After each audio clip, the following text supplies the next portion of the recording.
Let us go on and look at the water cycle. Some Muslim authors claim that the Quran shows pre-scientific knowledge of water cycle. What is the water cycle? Here in this slide, you see 4 steps. The first step is evaporation. The water evaporates from the seas and the earth. Second step, it becomes clouds. Third step, it gives rain. And fourth, this rain causes the plants to grow. This is all very straightforward, and everybody knows 2, 3, and 4. Even if they live in a town, they know that clouds come and rain comes and their flowers grow. But what about step 1, the evaporation? You can't see it. It's difficult. And the Quran does not have step 1.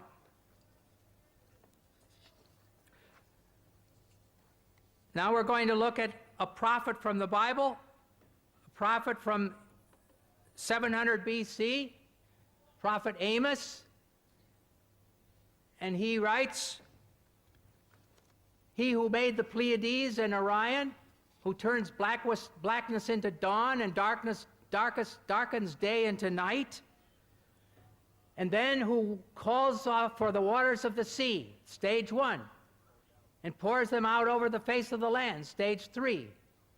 The Lord Yahweh is his name. And one other prophet is Job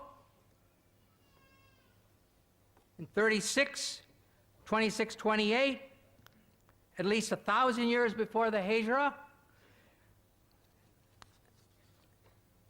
He says, "How great is God, beyond our understanding. The number of his years is past finding out." Stage 1, he draws up the drops of water, which distill from the mist as rain. That's stage 3. And then the clouds are mentioned, stage 2, which pour down their moisture and abundant showers fall on mankind. So here in the Bible, this difficult stage 1 is there from more than 1,000 years before the Quran. Now, in the field of water cycle, Dr. William Campbell pointed out certain things.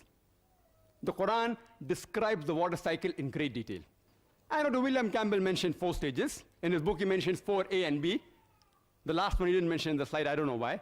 It says that replenishing the water table, he missed out here, maybe because it's not mentioned in the Bible. He said there is not a single verse in the Quran which speaks about evaporation.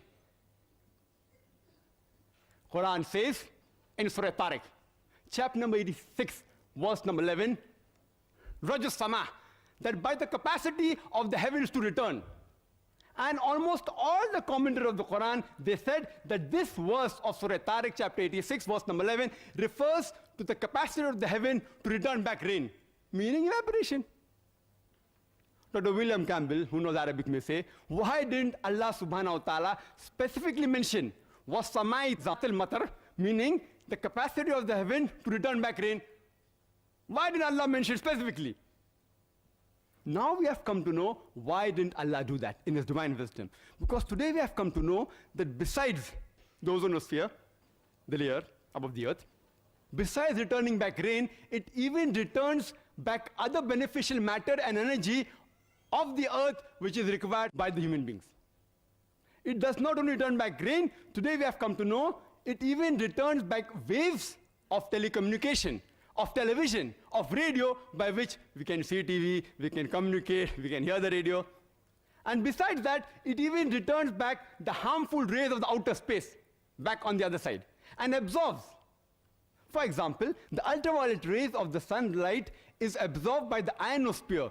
If this was not done, life on the earth would have ceased to exist. So Allah subhanahu wa ta'ala is far superior and far more accurate when it says, Rajya Sama, by the capacity of the heaven to return. And the remaining things, as he mentioned, is there in the Quran. You can refer to my video cassette. The Quran described the water cycle in great detail. Regarding what he said about the Bible, he showed stage 1 and stage 3 in the first slide, and the second, stage 1, 3, and then 2. That the rainwater is taken up, he says, and then the rainwater comes on the earth. This is the philosophy of phase of Miletus in 7th century BC. He thought that the spray of the ocean was picked up by the wind and fell into the interior as rain. There's no cloud mentioned there.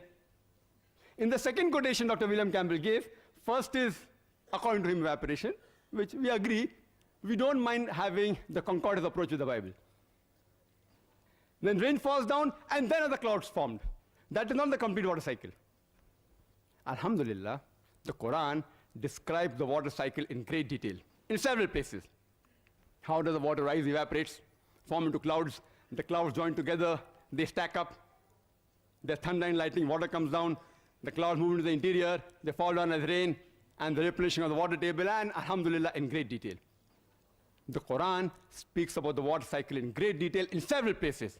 In Surah Nur, chapter number 24, verse number 43. In Surah Rum, chapter number 30, verse 48. In Surah Az-Zumar, chapter 39, verse 21. In Surah Mu'minun, chapter 23, verse number 18. In Surah Rum, chapter number 30, verse number 24. In Surah Al-Hijr, chapter 15, verse number 22. In Surah Araf, chapter number 7, verse number 57. In Surah Ra'd, chapter number 13, verse number 17. In Surah Furqan, chapter 25, verse number 40 and 49.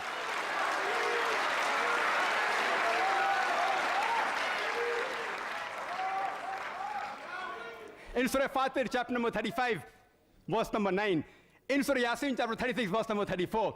In Surah Jasha, chapter 45, verse number 5. In Surah Qaf, chapter number 50, verse number 9. In Surah Waqia, chapter number 56, verse number 68 and 70. In several places, Surah Mulk, chapter 67, verse number 30, the glorious Quran speaks about the water cycle in great detail.